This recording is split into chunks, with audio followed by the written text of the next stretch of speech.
Assalamualaikum warahmatullahi wabarakatuh.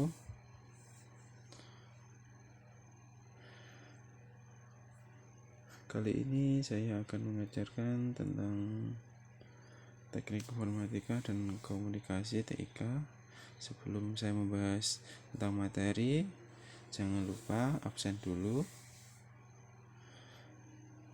Sejak absen, jangan lupa berdoa agar ilmu yang kita pelajari bermanfaat.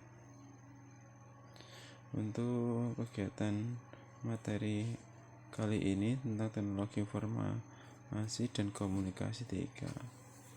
Di sini nanti kita akan bahas tentang pencarian informasi digital, di mana informasi digital mulai dari Google, aplikasi percakapan chatting, aplikasi pertemuan online, latihan pengetahuan, di mana saya akan bahas sedikit tentang Google. Mungkin semua anak-anak sudah tahu Google itu seperti apa. Google itu seperti apa, atau disebut biasanya menjadi Mbah Google, di mana kita bisa mencari informasi di sana. Semua informasi di sana pasti ada, walaupun untuk kevalitan kita tidak tahu, tapi semua ada di situ. Dan perlu diketahui bahwa di pencarian Google kita juga harus tahu kata-kata yang akan kita gunakan. Untuk aplikasi percakapan chat di sini bisa kita sebut seperti chat di WA, ataupun bisa chat di email, atau biasanya disebut komunikasi asinkron dan juga sinkron. Kalau asinkron itu kalau ada A-nya itu biasanya itu percakapan yang tidak bisa langsung dihubungkan, atau biasanya menunggu balas dari lawan chatting. Kalau sinkron itu langsung bisa terkirim.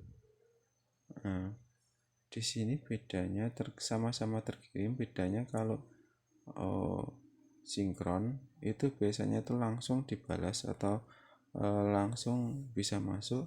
Kalau asinkron itu masih menunggu balasan, ataupun biasanya itu tidak langsung dibalas. Kalau nomor 3, aplikasi pertemuan online di sini seperti call ataupun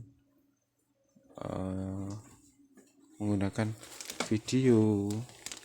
Biasanya itu Google Meet atau biasanya Google Zoom atau Meet atau Zoom.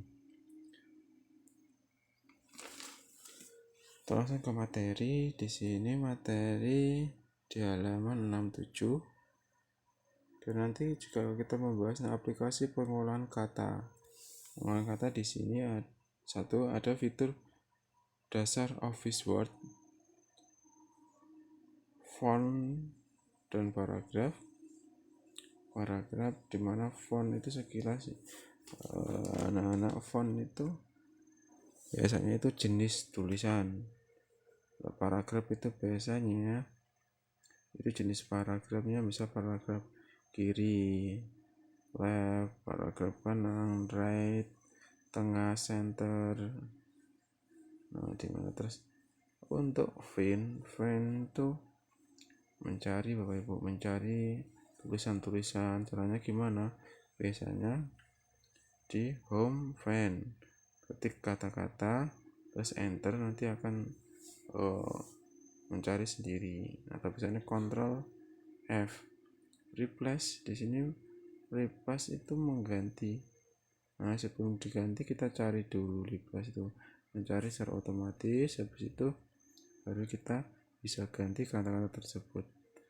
Select di sini maksudnya adalah memblok atau mengambil atau membagi, itu select.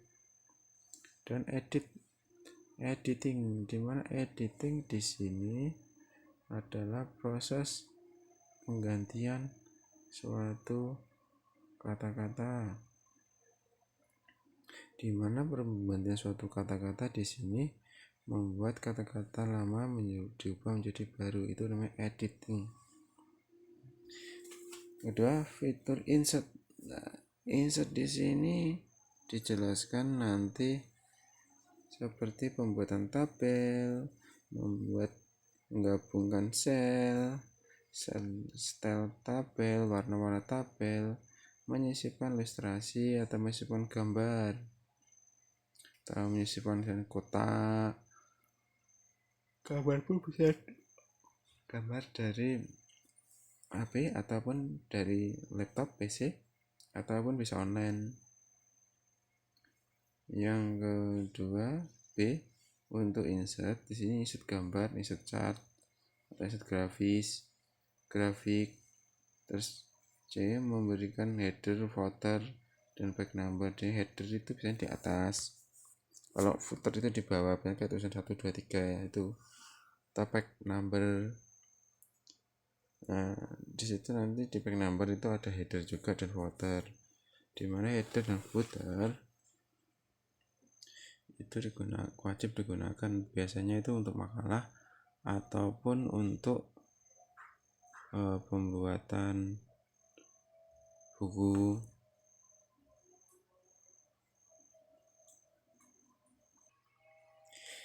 Nah, lanjut nanti ke back layout. Nah, yang kita pelajari di Microsoft itu back layout. Back layout itu dari margin itu untuk ukuran kertas ya, mulai kanan kiri, atas bawah. Orientation dimana itu postur atau bentuk atau posisi kertas. Portrait atau lancet. Portrait itu berdiri kertasnya, kalau landscape itu tidur.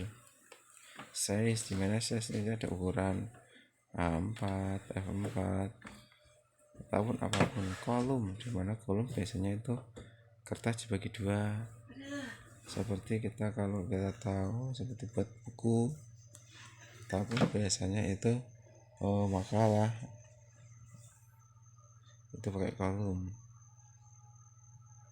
Itu lanjut Microsoft Word reference, dimana reference nanti kayak menurut alternatif untuk tool tertentu. Mailing, dimana mailing itu surat. Nah, seperti kita membuat undangan itu pasti ada tujuan siapa yang diundang. Nah, kalau 1, 2 enggak masalah, kalau banyak kita bukan mailing. Nanti untuk mailing itu secara otomatis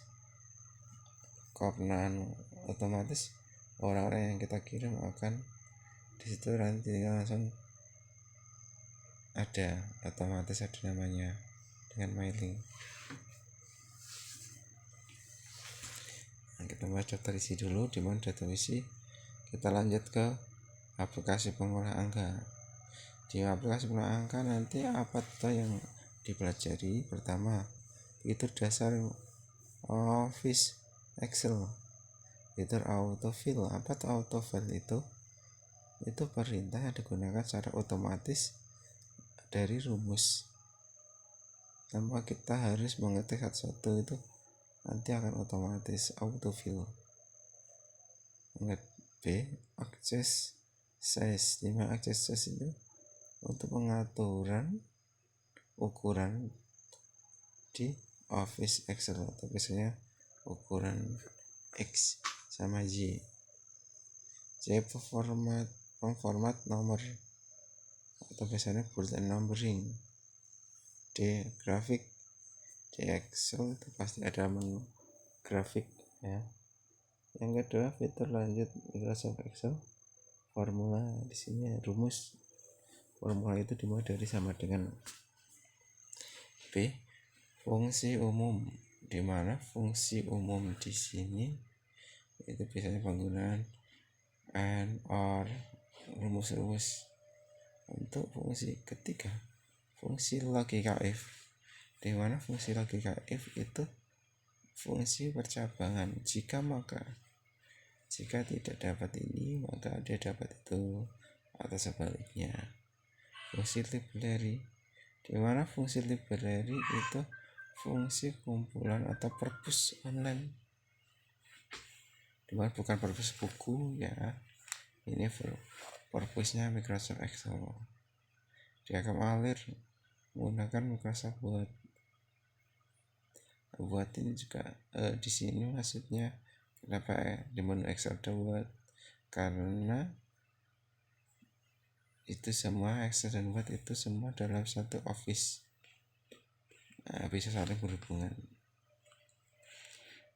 Yang kita baca terisi aplikasi presentasi PowerPoint. Di sini juga satu tempat atau satu rumpun PowerPoint. Di dalamnya ini aku pelajari itu dasar PowerPoint, membuat slide baru, bagaimana caranya membuat slide, yang tentu nanti akan diajarkan sebagai mengganti desainnya seperti apa, itu kan template-nya seperti apa, itu di mobile sudah ada. Terus lanjut, dimana fitur lanjut itu terdiri dari transisi dan animasi. Transisi dan animasi itu seperti gerakan, seperti transisi itu gerakan slide, animasi gerakan huruf, atau biasanya itu gerakan yang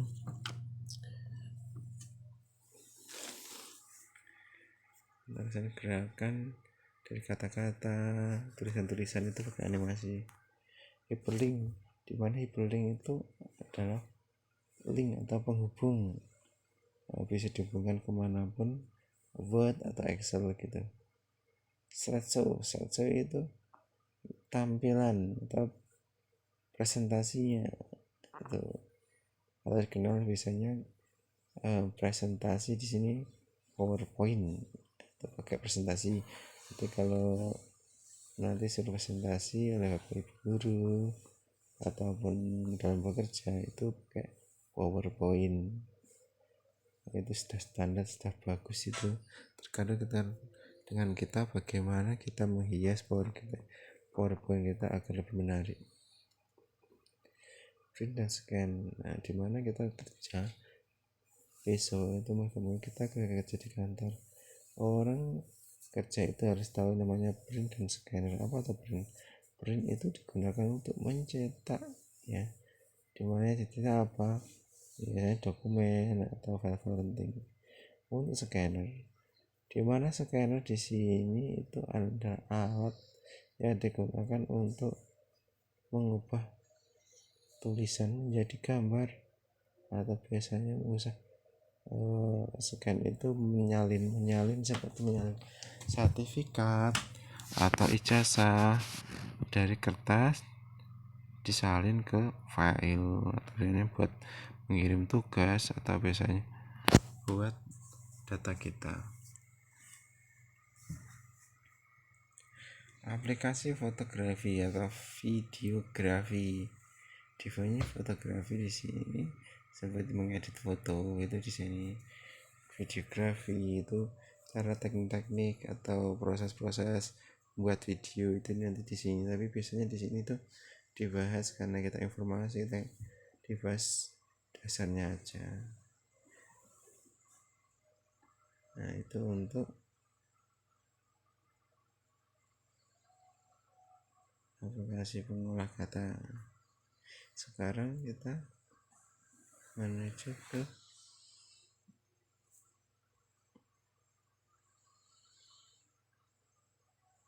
perangkat keras komputer, sistem komputasi,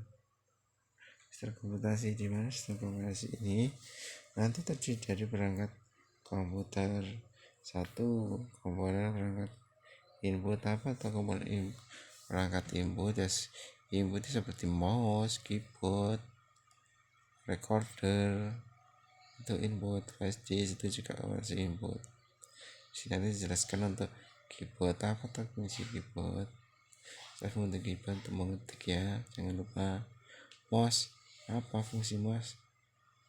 Mouse itu digunakan untuk menggerakkan kursor atau biasanya ngedep-ngedep itu loh. Trackpad, talkpad. Nah, talkpad itu apa? Kalau kita tahu mouse Kalau detektor itu trackpad atau trackpad, sama seperti mouse.